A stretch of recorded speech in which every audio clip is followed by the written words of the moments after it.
What is up, guys? It's your boy NCS07 here, and, well, Fall Guys, right? The big new game that's hit the PS4 and Steam. I guess I ought to talk about it because it's been pretty popular lately, and hell, it's even kept me playing for quite a while, so like rank 27, so I feel like now is the great time to finally talk about and basically give you guys my review on Fall Guys. Now, I'm going to review this game like normal, anyways, let's get started. So the first thing is the presentation. The presentation of this game isn't necessarily the same thing as other Battle Royale kind of games. And the reason I say it's that kind of game is because of the fact that it's kind of revolves around the idea of these things called episodes, and you essentially have to be the last man standing. So it's kind of like a Battle Royale, but the thing that makes this different is that you can't kill people, and you essentially participate in all these mini games. Essentially, you can't really do much, and we'll get into this a little more in the gameplay area, but you can't do much at all. In games like Fortnite, you have a lot of control over what you do, and the main objective is the same. You've got to kill the people in order to get to for number one victory royale. But here, you just have to qualify in multiple mini games. Now, and that's a very interesting idea, and definitely something that could be really fun, although we will get to that fun thing a little bit later. And in terms of the game's graphics and like performance and stuff like that, it's fine. The game performs pretty well, almost always 60 FPS, which I'm kind of impressed because there's so many things moving on screen that I feel like it wouldn't be able to do that, but it seems to do it pretty well. But overall, the presentation of this game is really solid, and there's no story for the game, which doesn't matter. Let's get right into the gameplay. Now, the gameplay of this game, in terms of what you can do, the only real thing you can do is just walk around, jump, dive, and grab people. Which, that's pretty much all you can do. Now, what changes up the gameplay is the fact of what you do. There are multiple mini games that kind of go through rotation, essentially for each round. And essentially, your main objective is to qualify from these mini games all the way up until the final round, and that's when you want to just be the last person standing. So, what are these mini games? Well, you're already seeing on screen, there's many mini games, such as some of them which basically require skill. Stuff like the slime climb and the one with all the spinning like windmill things, and then like the fans, and then like the spinny ones, the dizzy heights I believe it's called. Stuff like those, which are pretty much more like obstacle courses than anything, and those are really fun. In fact, I would even say those are probably this game's best mini games. And you wanna know why? Because they're actually fun, and when you actually when you play these mini games a lot, you're eventually gonna learn how they work. And at that point, there's not really a lot of learning that comes in there. If once you really understand that mini game, then you're gonna win almost every time. And there are also other types of mini games as well. There's kind of more mini games where you don't really have to race to the end, but ones where you essentially there just has to be a certain amount of people eliminated, such as stuff like the hole in wall one. I don't remember the actual name, where you kind of have to fit in the hole in the wall.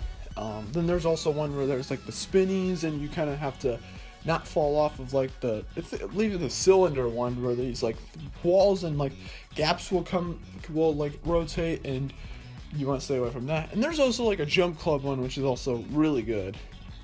And those are really fun, and it's really cool.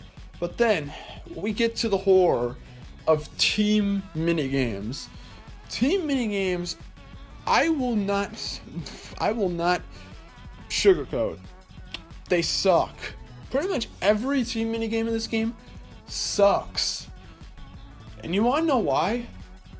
Because of two things. First of all, almost every team minigame requires hoarding something. Most of them do. So that's not really that much fun, especially when hoarding stuff isn't the easiest anyways. This is especially noticeable in Egg Scramble and Hoarders, but it goes further than that. You can be put on a team of people that really doesn't know what to do, and that can screw your chances over of winning completely. And yeah, I said chance. Unlike the rest of the game, unlike the rest of the mini games where you have full control over what goes on, Like, let's be honest here, if you don't win in the Dizzy Heist minigame, it's because it's your fault. You had control over what you were doing. You just were doing it. But in team minigames, you could be put on a team of really good people and you might be able to win it.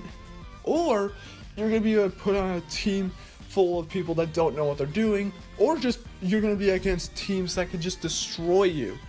And the problem with this is that it just throws off the difficulty completely. The game becomes a lot less about skill, but more so luck. And that's just not the best thing ever, especially if you want to level up in the battle pass and stuff like that. It can just be a pain because you'll get team minigame after team minigame. And they aren't uncommon. Like, they happen almost all the time. They don't ever really happen for the first round, I've noticed, but they do seem to happen every time after that. And so many team minigames I've lost because we're either against people that are way too good, or I'm just on a team full of idiots.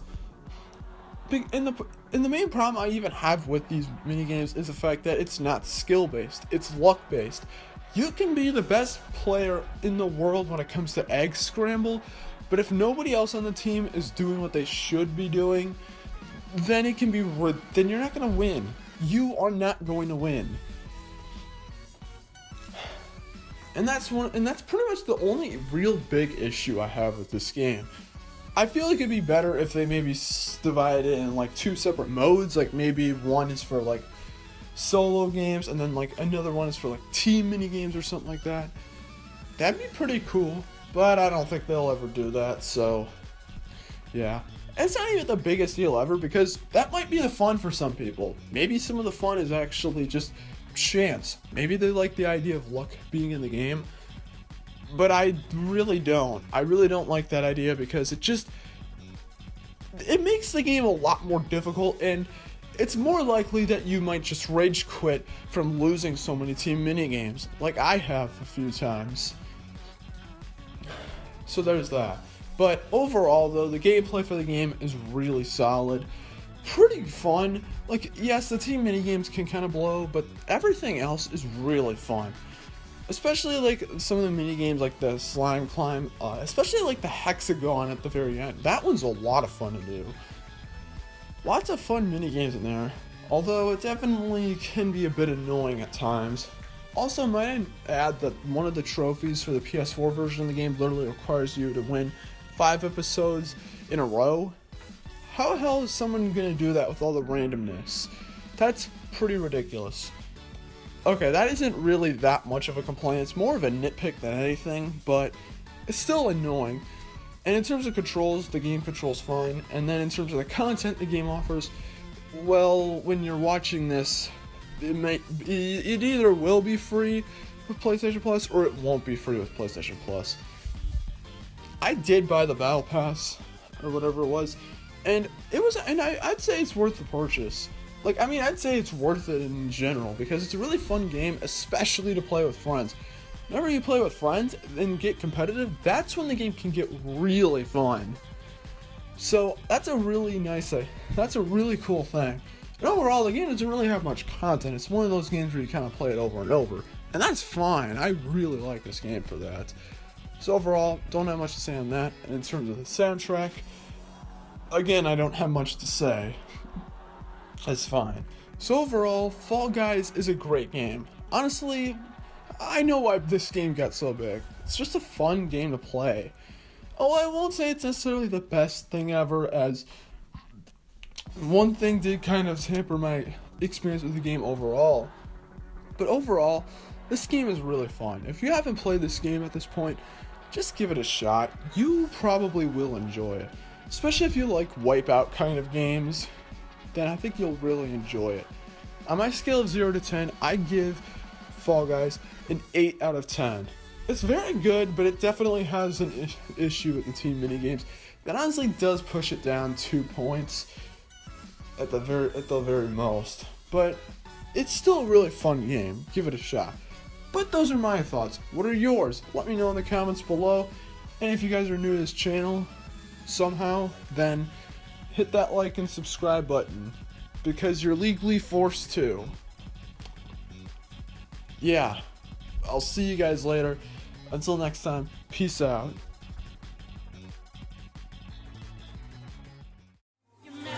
It's showtime! Did you enjoy the show? Well, time for the highlight.